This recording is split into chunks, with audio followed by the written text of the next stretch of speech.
kababayan ang nasa festive mood. Festive sapagkat pati na ang araw ng patay ay pinagpipiestahan talaga.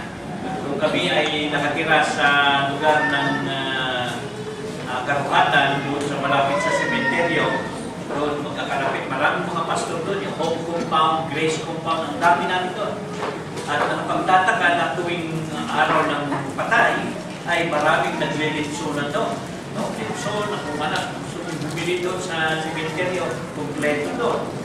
Kaya kanina yung tanong na tama ba na ating i-celebrate ang Halloween ay ma-address natin sa ating pag-aaral ngayon. Sa kasalukuyan, naging tradisyon na itong All Souls Day, All Saints Day, Halloween, etc.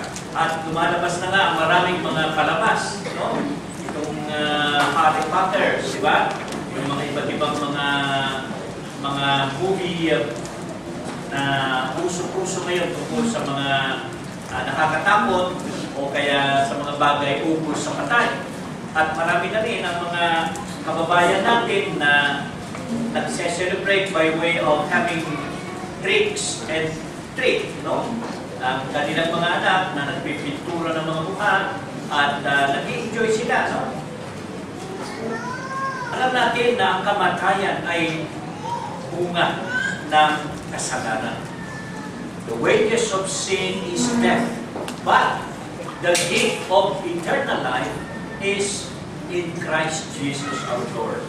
Kaya yung tanong na dapat ba natin i-celebrate, dapat yung buhay ang dapat natin i-celebrate. The free gift of life of God is eternal life. At yung dapat natin i-mourn o ikalungkot ay ang kamatayan. Pero habang tayo nabubuhay, marami tayong kinakaharap sa buhay ngayon. At isa na nga dito yung mga tradisyon, itong Halloween. Alam ba ninyo na ang Halloween ay ayon sa tradisyon nagpasimula sa mga Celtics. Itong Celtics, meron silang tinatawag na Feast ng Samhain o Samhain noong 5 BC. 5 BC, ibig sabihin 5 years before the birth of Christ. At November 1, ang tinuturing nilang New Year. Kaya ang mga Druids, itong mga tribal group ng Celtics, ang naniniwala na yung eve ng Samhain, itong 31 ng gabi, ay nahahati daw yung tabi ng kasalukuyang mundo at sa mundo na hinaharap. Kung kaya doon sa paghati na yan, ay lumalabas ang mga iba't ibang mga espiritu, mga demonyo at mga witches. Kaya ang ginagawa ng mga tao para makaiwas doon ay nagpupunwari na rin silang mga witches at saka mga demonyo at nagpipintura ng mga mukha at kung ano-anong ginagawa nila. Gumagawa sila ng mga pagbibigay din sa kapwa nila to ward off or to give parang para hindi sila saktan ng anumang mga masamang espiritu, so you do something good. So itong karanasan ng bansa natin at maging sa ibang mga bansa, nagiging commercialize ang issue rito eh. Ang Pasko, di ba? Nagiging commercialize at maging ito ngayon. Kaya ang ating bigyan ng pansin, hindi yung quote-unquote tradition as such, kundi yung buhay na mayroon tayong taglay kay Kristo, yung mensahe tungkol sa kapanganakan ni Kristo, kung ito man ay bagong taon, at ang kabigatan ng kasalanan, kamatayan, maging sa araw itong araw ng mga patay. At nakakagulat na, mayroong isang lugar sa Antique yata yun, Capiz, na mayroong pang aswang festival. At yung aswang festival ay talaga nag-asuot sila ng aswang. At kilala naman natin sa lugar na yan ay may paniniwala na naglipana ang mga aswang. Kaya mga kapatid, nais kong hindi ang mensahe ito ngayon na ang pagsunod o pamumuhay kay Kristo ay dapat nakabatay sa katotohanan, nakabatay sa salita ng Diyos, hindi sa ating tradisyon, hindi sa uso o nakasanayan ng maraming tao, kundi batay sa katotohanan ng salita ng Diyos. Kaya dapat natin lakaran o pamuhay bilang mga mananampalataya ay tulad ng pamumuhay ng mga mananampalataya na una sa atin. Kaya may mga hamon dito, ang mga mananakbo, ginamit ito, larawan itong mga mananakbo, na katulad ng mga mananampalataya na lumalakad, na mumuhay sa lupa, na mayroong mga hamon dito sa ating binasa. At nais kong bigyan ng pansin, higit itong 4 na talata rito sa Hebreo 12:1. Ang una ditong hamon ay ang pag-iwas sa mga pabigat. Pag-iwas sa mga pabigat sa buhay. Buhay pananampalataya. Yung nagiging mga hadlang, yung mga bagay na nagiging obstacles natin sa pag-usad. Dito sa talatang una, sabi, napapalibutan tayo ng mga saksi. Ngayon, pumapasok sa kaisipan ng marami na para ang mga saksi, ito yung mga namatay na, at napapalibutan daw tayo ng mga saksi. Parang lumalabas na parang naglipana ang mga espiritu sa paligid natin kung gano'n. O kaya parang nasa estadyo na pinanonood tayo, na tayo yung manlalaro at sila yung nanonood. I would rather take it the other way around. Hindi tayo napapalibutan at pinanonood tayo ng mga namatay na, kundi tayo ay tumitingin sa kanilang halimbawa. Sila ang mga buhay, sila yung mga patutuon natin sa pananampalataya. So hindi sila nanonood, tayo ay tumitingin sa kanilang magandang halimbawa. Na mababasa natin doon sa unang kabanata ng chapter 11, yung mga heroes of the faith. So napapalibutan tayo ng mga halimbawang tulad na yun at tinitingnan natin yung kanilang unang pananampalataya kung paano sila nabuhay. Ang tradisyon ng All Hallows Eve o kaya All Saints Day ay pinasok na rin itong doktrina ng isang malaking simbahan at tinatag ito ni Pope Gregory V noong 835 AD. Kaya nagkaroon na rin ng religious seremonya dito. Hindi lamang ito yung traditional, kundi isang religious practice na rin ng ilan sa pananalangin ng kanilang mga patay at maging yung mga buhay na All Souls Day, yung mga buhay naman daw yun. Pero gaya ng sinasabi ko, tayo ay tumitingin lamang sa mga naging halimbawa ng mga naunang mananampalataya. At ang mga santo rito ay hindi yung mga unang mananampalataya, kundi ang mga mananampalataya ngayon. Tayo ay mga saints in Christ, mga banal kay Kristo. So, it is not going back to the dead or trying to romanticize the dead, gaya yung sinabi ni Pastor Freud, kundi tinitingnan natin yung buhay pananampalataya nila noon at paano natin inilalapat ang buhay natin sa kasalukuyan ngayon. Kaya ang hamon dito ay itabi ninyo, kumbaga, ang sabi dito, ang mga balakid, yung word na gumnazo, no? Yung mga bawat pabigat sa atin, yung mga sagabal sa buhay natin. Kung katulad ng isang manlalaro, ang isusuot niya ay hindi yung mga mabibigat na mga damit. Hanggang maaari yung pinakamalilipis na mga damit, hindi po ba? Hindi yung mga sapatos na mabigat, kundi hanggang maaari yung maninipis, yung short pant o kaya yung t-shirt. So ang isang mananampalataya ay dapat tingnan niya kung ano yung makakagaan sa kanyang buhay pananampalataya, hindi yung makakabigat sa kanya. Ito rin ang konsepto na binabanggit ni Pablo sa unang Korinto 9:25 ng kanyang sinabing, bawat nakikipaglaban sa mga palaro ay nagbibigil sa sarili sa lahat ng mga bagay. Ano yung mga bagay na yun? Maaring ito yung mga kasalanan na paulit-ulit nating ginagawa. Ano yung mga bisyo na tayo ay nagpapalipin dito na parang hindi tayo umuusad sa pananampalataya dahil tayo ay patuloy na paulit-ulit doon. Ito yung mga maaring petty sins, yung mga kasalanan na maaring you make it an excuse, ako lang, mahina lang.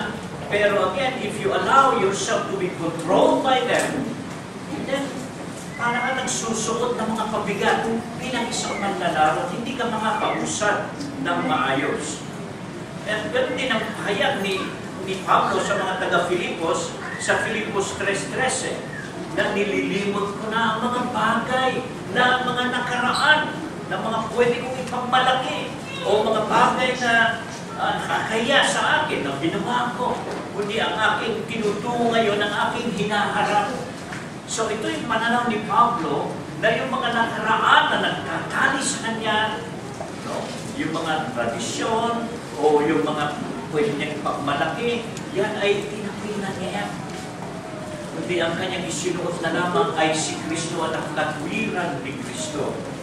Kaya yung kasalanan na bumibitag o madalas na bumibitag sa mga Hebreo ay maari yung kanilang mga pagdududa, yung kanilang mga pag-aalinlangan, or even yung unbelief na meron sa kanilang mga grupo, na may mga mananampalatayang Hebreo doon, pero mayroon din ng mga nagmamatigas pa rin ang puso. Nalalaman nila na si Kristo ang Panginoon at tagapagligtas intellectually, pero experientially, hindi nila isinuko ang kanilang buhay. At maaaring mayroon dito na naririnig mo na linggo-linggo ang Ebanghelyo ni Kristo, nalalaman mo ang tama na kailangan sumampalataya kay Kristo at pagsisihan ng iyong kasalanan, subalit hindi mo pa nagagawa ito. Well, kung sa iyong sarili, hindi mo kayang gawin iyan. Kailangan ng conviction ng banal na Espiritu, kailangan ng pagbubukas ng Panginoon sa isip at puso. Pero habang ikaw ay nakikinig ngayon sa salita ng Diyos at kumikilos ang banal na Espiritu na ikaw ay dapat magsisi, na ikaw ay dapat sumampalataya, dapat sa biyaya ng Panginoon tumugon ka. Hindi mo pwedeng ipagpaliban ito. Hindi mo pwedeng walang bahala, sapagkat ikaw ay may pananagutan sa katotohanan o sa conviction ng Panginoon na inihahayag sa iyo. Kaya yung bumibitag sa marami ay yung pagbabaliwala, sasangdabi sa mga tama na dapat nilang mamuhay bilang isang naniniwala o sumasampalataya. Pero naniniwala ko na isang tao na kinonvict ng banal na Espiritu, he cannot help but to humble himself before God and acknowledge Him as his Lord and Savior. And yet, mayroon those who are trying to continually deny the truth dahil mayroong kasalanan na hindi nila kayang i-give up, i-sacrifice, alisin. May mga mananampalataya din tayo na naririnig natin na nagbabackslide. Diba? Yung mga tumataliko o sabihin natin lumalayo, nanlalamig. Like Peter himself. Diba? Pero mabuti kay Peter na convince siya at manumbalik siya sa Panginoon. Unlike Judas, na tawagin natin apostate talaga yan, in the first place, hindi naman talaga totoo siyang mananampalataya at nakabilang siya sa mga tagasunod ni Kristo, dahil bandang huli lumabas ang tunay na kulay. At tinaligdan niya yung alam niyang tamang katotohanan. May it not be true to us here today, na may mga kaibigan tayo rito na nakikinig ng salita ng Panginoon, dumadalaw na sa simbahan, sumalit sa panawagan ng Panginoon sa Kanya na kilalanin ang tagapagligtas at pagsisi ng kasalanan ay hindi niya binubukas ang kanyang puso. Nawa hindi mangyari na dumating yung apostasy, yung pagtalikod sa katotohanan na tinuturo o kinikilos ng banal na Espiritu sa iyo ngayon. So mahalaga ang katotohanan na tayo, habang nabubuksan ang isip natin, kinikilos tayo ng banal na Espiritu, ay tumugon ng pagsunod at pagkilala sa Kanya. Maalala nyo yung parable of the sower, na mayroong apat na lupa na nadaglagan ng binhi, at isa sa mga nadaglagan doon ay doon sa mga may dawang. Pareho, tumubo yung binhi at tumubo din yung mga dawang. Subalit dahil mas malakas, mas mabilis lumaki ang mga dawang, nasakal ang binhi at yun ay namatay, hindi rin nagtagal. Ganun din, marami din ang patuloy na nakikinig ng salita ng Diyos at kuminsan pa nga, sinasabi nila, tinanggap ko na si Jesus.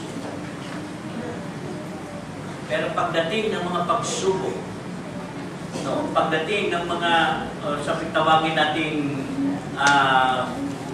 kayamanan, kalayawan, yung mga bagay na yun, mga tukso na yun, ay unti-unting nawawala yung sabi niyang tumanggap na. So sa isang tunay na mananampalataya, ay hindi dapat magpapasakal sa mundo. Hindi dapat nagpapasakal sa kamunduhan o sa mga tukso sa mundo. Hindi dapat napagtagunayan na ito.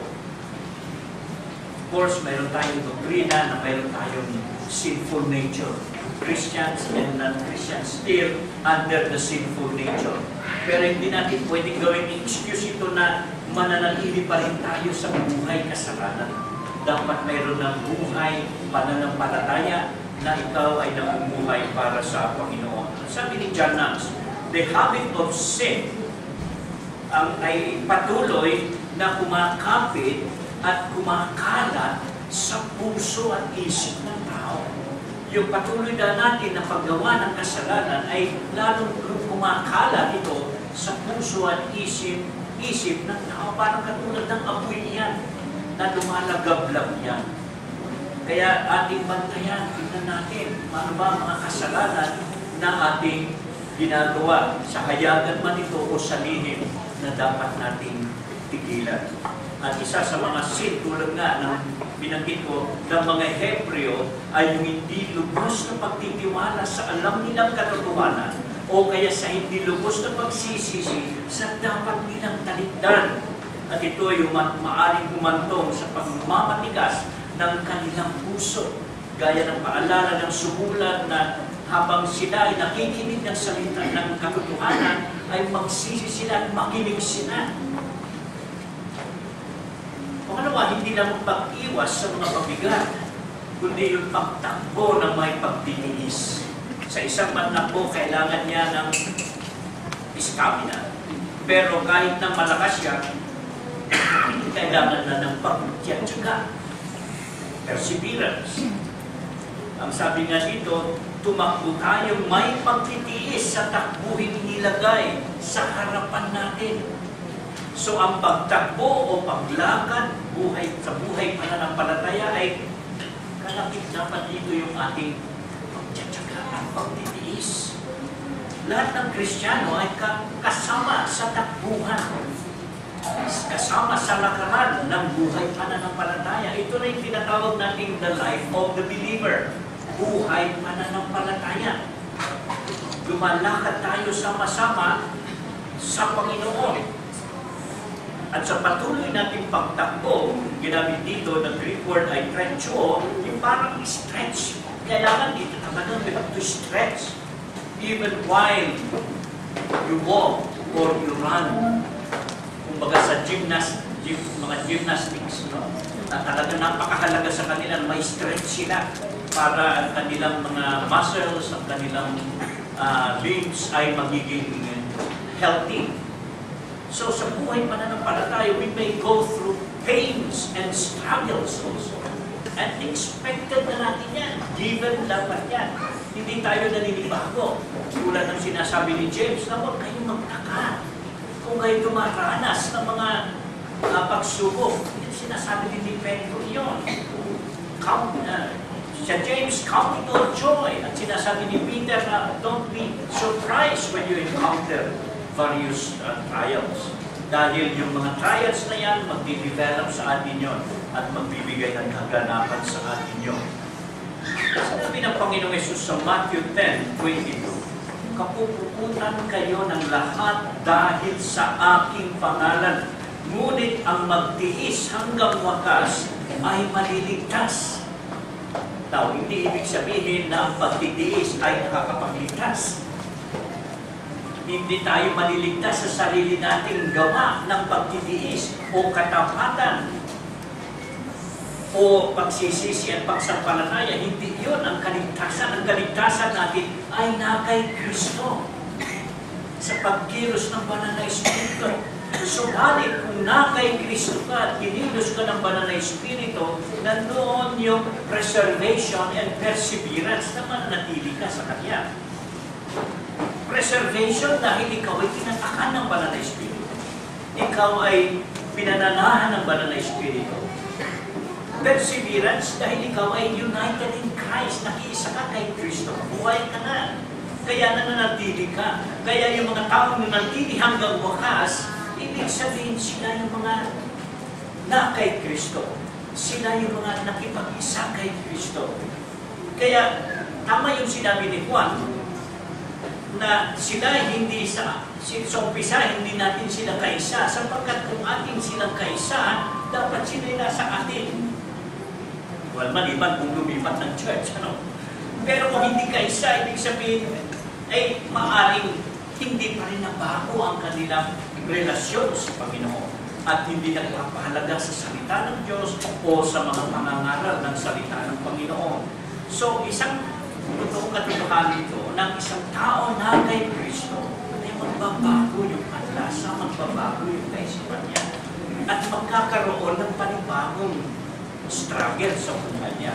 Kasi hindi mo nakakampi ang mundo o ang diablo. Iba na ang estado mo ngayon. Kampi ka na ng Diyos at ang kaaway ng diablo, kaaway niya lahat. Kaaway niya ang Diyos, kaaway niya ang mga anak ng Diyos. Kaya apektado ang isang mananampalataya. Kaya kapag hindi ka dumaranas ng pagsubok at pagtitiis sa buhay, alang-alang kay Kristo, tanungin mo ang sarili mo. Baka iba pa ang kakampi mo. Pero kung ikaw ay na kay Kristo, expect mo na yan. Na yung mga kaaway ni Kristo, na mga anak ng Diyos, ay tiyak na pahihirapan ng kadiliman ng kamunduhang ito. Kaya maging si Jesus mismo, na anak ng Diyos, na banal, na walang kasalanan, ay dumanas siya ng higit na pagtitiis kaysa alinman sa atin. Dito sa talatang 4, yung binasa kanina, na sa inyong makikipaglaban sa kasalanan, hindi pa kayo humantong sa pagdalang ng iyong dugo. Bakit?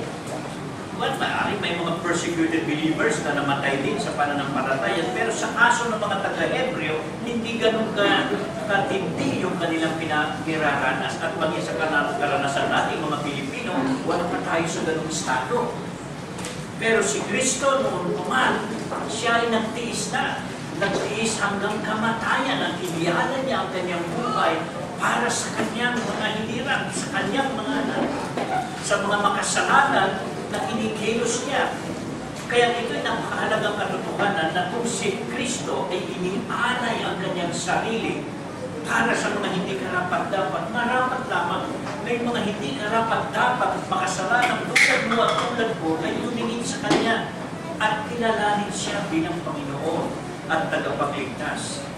So hindi na dapat natin hawakan ang katotohanan o tindigan ang katotohanan, kundi lakaran ang katotohanan, ipabuhay ang katotohanan ito kung nasa atin ang katotohanan. Sabi nga nila, you have to walk the talk, not simply talk the talk. You have to walk the talk and live by the truth. Kaya ang tunay ng mga mananampalataya, kung titignan natin doon sa parable of the sower, ito yung mga nakinig ng salita, inunawa ang mga salita at namumunga. Nakikita ngayon ang mga pagbabago. Nakikita ngayon ang ebidensya ng signs of grace, mga tanda ng biyaya. Sabi ni Matthew Henry, may dalawang uri daw na takbuhin Kristiyano. Ito yung takbuhing paglilingkod at takbuhing pagtitiis. Takbuhing Kristiyano na paglilingkod kay Kristo ayon sa iyong mga kaloob, ayon sa iyong mga kakayahan. Dapat mong gawin yan, ano man ang inyong spiritual gift, ipaglingkod mo yan sa Panginoon. Pero meron din tayong takbuhin sa pagtitiis. Ito yung mga trials o mga tribulations, kumbaga, sa panahon natin ito. Hindi kailangan yung 7-year tribulation na futuristic, kundi yung ating mga kasalukuyang kabigatian na, yung mga kabigatan sa buhay natin ngayon. Yan ay takbuhin natin ngayon. We will never be exempted by that. Yan ay pangako na halos ng Panginoon na in this world you will face tribulation sa lahat ng kanyang mga alagad. Pero yung promise na yun, He also promises His presence, yung kanyang presensya, na kung paano niya inutos ang mga alagad niya, you go into the world and preach the gospel, make disciples of all nations, at magiging bunga nun, persecution niya. Talagang magtitiis sila, pero ang promise niya, and lo, I will be with you always. Maging si Pablo sa kanyang paglilingkod, sinabi niya sa 1 Corinthians 9:26, ako'y tumatakbo hindi gaya ng walang katiyakan. Hindi ako sumusuntok na hindi gaya ng sumusuntok sa hangin. Ibig sabihin, si Pablo meron siyang goal setting. Na talagang lahat ng kanyang kinakaharap niya ito na may layunin siya. At alam niya kung kanino ito. Iniaalay niya. At alam niya kung paano ito ang bunga ng kanyang discipleship, pagiging alagad ng ating Panginoong Jesucristo. Yung mga Greek games, noong unang panahon, tulad ng boxing, hindi katulad natin ngayon na mga gloves ay mga medyo may may lambot pa, may foam pa. Noon, ang mga boksingero, gamit nila ay mga guantes na may mga metal pa. Kaya pag tumama sa iyo, ay talagang sugat ka. Dugo yan. No? Higit pa sa mixed martial arts ngayon na nagiging uso. Matindi ang boxing ngayon. No? At madalas, si Pablo, ginagamit niya itong mga paglalarawan sa buhay pananampalataya na hindi man maglalaro na tumatakbo, maglalaro bilang isang boksingero. At sa ayaw at gusto natin, ang Diablo, ang siyalagang promotor ng away, hindi naman tayo nakikipag-away sa Diablo eh. Ang command sa atin ng Panginoon is resist and submit to God. Resist the devil and he will flee from you. It's not fight the devil or attack the devil, kundi submit to God. Kaya maaari sa atin, we have been struggling with the devil o mga gawain ng mundo o masasamang tao. The best thing is to submit to God. Isuko ang buhay sa Panginoon. Yan ang best defense. Be in God. Commit yourself to God. So you'll be in a better position to resist the devil. Natanggihan ang hamon ng Diablo o yung paninira ng kaaway. Kaya sabi ni Santiago sa chapter 1 verse 2, mga kapatid, ituring ninyong buong kagalakan kapag kayo'y nahaharap sa sari-saring pagsubok na nagbubunga ito ng pagtitiis. So, kagimat sa buhay pananampalataya ang pagtitiis. Kasama nito. In fact, sabi ni Pablo sa isang epistle niya na hindi lang kayo hinirang ng Panginoon upang magkamit ng kaligtasan, kundi para sa pagtitiis. It is appointed that you not only have eternal life, but to be persecuted, to go through persecution. So in a sense, even persecutions and trials are God's gift to His people. Dahil dito tayo minumol, dito tayo hinuhubo, dito tayo pinatitibay. So get rid of that belief, yung tinatawag nilang health and wealth gospel. Yung prosperity theology na ang buhay Kristiyano ay laging masaya. No? Ang buhay Kristiyano pwede rin naging magmula. Pero hindi dahil sa kagagawan mong kasalanan, kundi dahil sa epekto nito sa pananampalataya mo. Maring manghirap, maring magkasakit ka. All these things hindi pwedeng ikumpara doon sa sinasabi ni Pablo na the greater weight of glory. Yung mga persecutions and trials now are unworthy to be compared of the eternal weight of glory that we have in Jesus Christ. So mahalaga yung pag-iwas natin sa mga pabigat at pagtakbo natin ng pagtitiis sa mga pagtitiis. Subalit mahalaga dito yung pagtingin natin sa pabuya. Now, ang salitang pabuya na parang ang reward naman o gantimpala ay mababaw na pananaw dito. Kasi hindi anumang dahilan na ikaw ay mananakbo, kundi ikaw ay nakatuon kay Kristo na siyang pinakadakilang pabuya. So hindi yung langit, sinasabi ni Pastor George kanina, hindi yung mga ginto na apakan mo dyan, dahil wala nang halagang pagdating sa langit dyan. Dahil patimbang mo, walang bibili niya. Wala na, hindi na. So ang pinakaginto ay ang Panginoon. Ang pinakaliwanag, ang pinakatemplo, ang Panginoon. Siya ang sentro. Even greater than heaven itself, the presence of God. And I would say that hell is not, the issue in hell is not the torments or pains, but the absence of God. That's the greatest punishment that man can have. To be absent from the presence of God. Hindi yung apoy, hindi yung uod, hindi yung mga sinasabi nila na nakakatakot. The mere fact that the absence of God, na wala ang Diyos, ay higit ng parusa sa isang nilalang.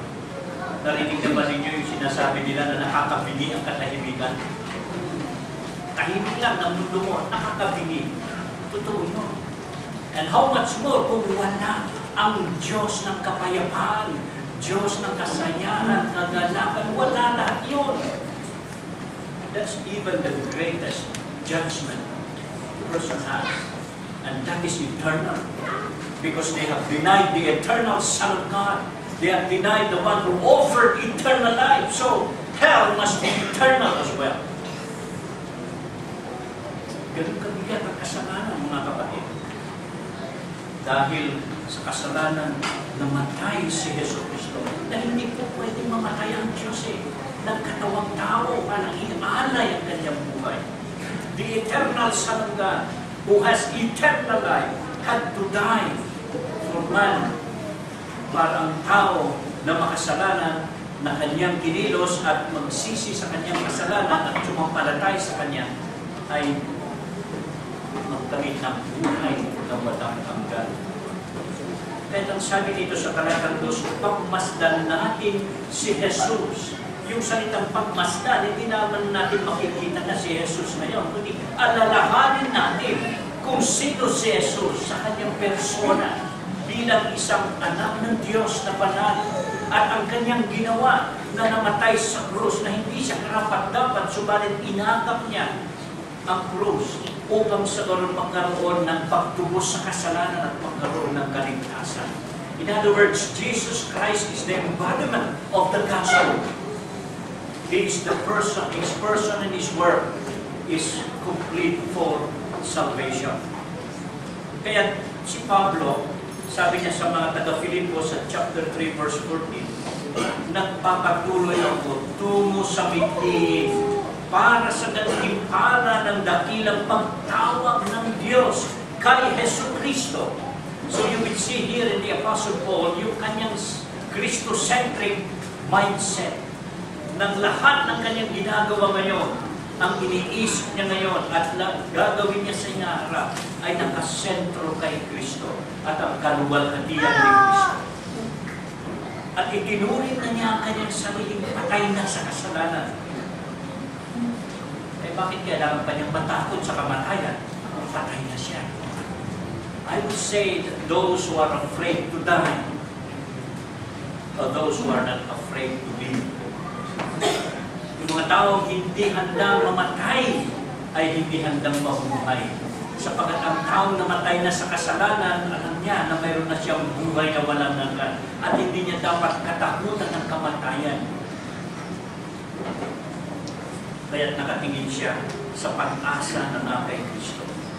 Ang buhay pananampalataya ay hindi paligsahan sa sariling lakas o sa mga material na gantimpala ng mga corona. Yan ang sinasabi ng ilang mga na nagtuturo sa eschatology na may mga corona doon sa langit. Pito yan. Just imagine kung patong-patong ang corona doon at you will not enjoy heaven. Ay talaga ang bigat doon.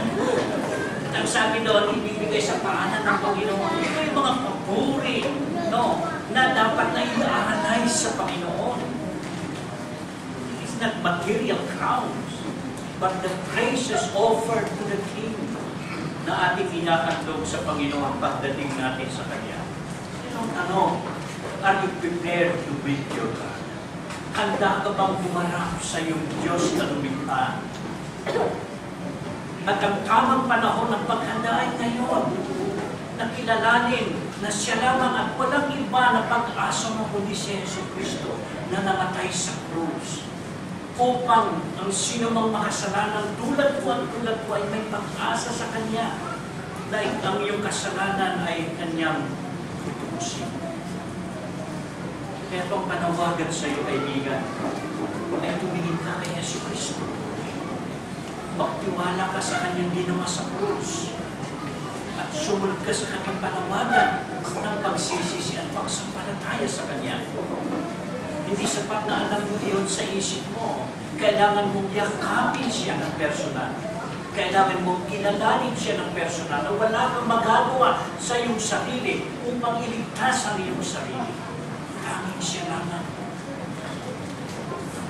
Upang sa ganon, hindi mo na kailangan matakot naman na kung anumang oras ay mamatay ka sapagkat nasa Kanya ang iyong buhay. Kaya na marapat din na ituon natin ang ating pananampalataya tulad ng sinabi ng mayakda ng Hebreo na si Jesus na siyang may hakda at nagpapasakdan ng ating pananampalataya. He is the author and the finisher of our faith. Kaya kung siya ang ating pananampalataya, the object of our faith, mayroon tayong katiyakan ngayon at magpawalang hanggan. I will clarify this. Hindi yung lakas ng faith natin ang magpapatatag sa atin. Kasi narinig natin, lakasan mo lang ang faith mo. Lakasan mo lang ang prayer mo. But the object of that faith is the one who will enable grace to come to you. Yung object ng panalangin, siya yung malakas. Ang object ng pananampalataya, siya ang malakas. Kaya ito natin doon ang ating isip, ang ating buhay, ang ating puso. Naging si Pablo, nung siya nabubuhay pa, ang sabi niya sa Philippians 3:10, hanggat kung makilala pa siya at yung kapangyarihan ng kanyang muling pagkabuhay. Pansinin niyo, sabi pa niya dito, at ang pakikisama sa kanyang mga kahirapan na ako'y matulad sa kanya sa kamatayan. So, Paul had embraced the fact that being a disciple of Christ, he will go through what Christ has done, yung mga pains or struggles sa buhay pananampalataya. And if you go back sa panahon ni Moses na binanggit ng Hebrews 11:26, ang sabi, kanyang itinuring na malaking kayamanan ang magdusa alang-alang kay Kristo kaysa sa mga kayamanan ng Egypto. Pansinin niyo yung sacrifice, yung pananaw, yung mindsetting na mayroon si Moses himself. Na bilang anak na ng Paraon, pwede na siyang pumalit na Paraon ay hari ng Egypto. Pero sinangtabi niya yun sapagkat nakasentro siya sa espiritual na kayamanan sa Panginoon. Kung kaya't si Kristo ang pinakamodelo natin. Bagamat sina Pablo, sina Moses, lahat sila ay mga halimbawa ng pananampalataya natin, yung Hebrews 11. Pero ang dulang modelo pa rin natin ay ang Panginoong Hesus Kristo. Sapagkat si Kristo ang naghangad ng kagalakan ng kanyang Ama na nagpakababa upang magligtas ng mga makasalanan tulad mo at tulad ko. Na si Kristo ang humanap ng kalooban ng Ama na tiniis niya ang krus upang ang mga makasalanan ay hindi na kailangan pa mamatay ng habang panahon kundi magkaroon ng buhay na walang hanggan. Kaya sinabi niya dito sa talatang 3 ng Hebreo 12, isaalang-alang ninyo siya na nagtiis ng gayong pagsalungat ng mga makasalanan laban sa kanyang sarili upang kayo'y huwag manghina o manlulukay man. Ang Panginoon lumanak ang dugo. Ang Panginoong Jesus namatay upang ang mga patay sa kasalanan ay magkaroon ng buhay. na walang hanggan. Kaibigan, ikaw ay nabibigyan, naguguluhan sa mga iba't ibang pasanin o hirap sa buhay. Tumingin ka kay Jesus. Tumingin ka sa Jesus. Nasa Kanya ang pag-asa. Nasa Kanya ang tunay na kahulugan ng buhay. Sumalit, hindi mo kaya harapin o makamit ang pag-asang ito na hiwalay kay Jesus. Hindi ka lang tumingin sa Kanya, kundi dapat ang pag-isa ka sa Kanya. Isuko ang buhay mo sa Kanya. Kilalanin siya at ang ginawa niya sa krus upang sa ganun makamit mo ang Kanyang pangalan. At kung ikaw ay isang mananampalataya o believer na sa ating Panginoon, dapat nakatuon na lagi ang iyong isip, ang iyong puso sa kaluwalhatian ng iyong Panginoon, sa kagalakan ng iyong Panginoon. Dapat mong iwaksi ang mga sagabal sa paglakad mo sa buhay pananampalataya upang lumabog ka sa pananampalataya sa Panginoon at upang makatakbo ka rin na may pagtitiis, may pagtsatsaga at lakas sa tulong ng Panginoon tungo sa pagtatagumpay o matagumpay ng buhay pananampalataya. Sa internet, marami kang mababasa ngayon na the end of the world ay October 31, 2016. Nagulat ako gabi, sabi ko, dami may mga hula. Maya-maya bukas na, no? Bukas na ang end of the world. But it's not the end of the world ang focus natin, but your union with the Creator of the world. Yung pakikisa, pagkilala mo sa lumikha ng mundo. Kung may simula ang mundo at wakas man ang mundo, ang hindi naisip yun kung ikaw ay nasa kamay ng lumikha ng mundo. Marami nga ang mga kababayan natin, tulad ng sinabi ko kanina, ang nagse-celebrate ng trick and treat. Ang mga Krisyano, ang ilan din, gano'n din. Pero bakit hindi natin palitan ng trick and treat ng tracts distribution? No. Bakit hindi yung October 31 na Halloween? Bakit hindi natin nalalahanin yung October 31, 1517, nung itinatawag ni Martin Luther, yung pinako niya yung 95 theses sa pintuan ng isang simbahan na nag-spark ng Protestant Reformation. Bakit hindi natin balikan yung kasaysayan na yun? Nananaig ang reformasyon, nanaig ang salita ng Diyos. Kaya mga kapatid mo, huwag tayong patatamay sa mundo, sa tapon, sa tradisyon o ano man. Balik tayo sa salita ng Diyos.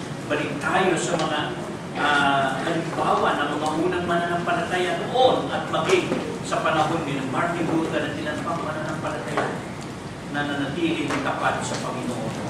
Kaya dinalamin natin natin ito tulad ng sinabi ni Pablo kay Timoteo sa 2 Timothy 4:7, na ikipaglaban ako ng mabuting pakikipaglaban. Natapos ko na ang aking tapuhin, iningatan ko ang pananampalataya. May God be so gracious to us that at the end of our lives, masasabi din natin ito na nakipaglaban tayo ng mayunang ng mabuting pakikipaglaban. Na natapos natin ang ating tapuhin ng maayos at iningatan natin ang pananampalataya sa Panginoon. Manalangin.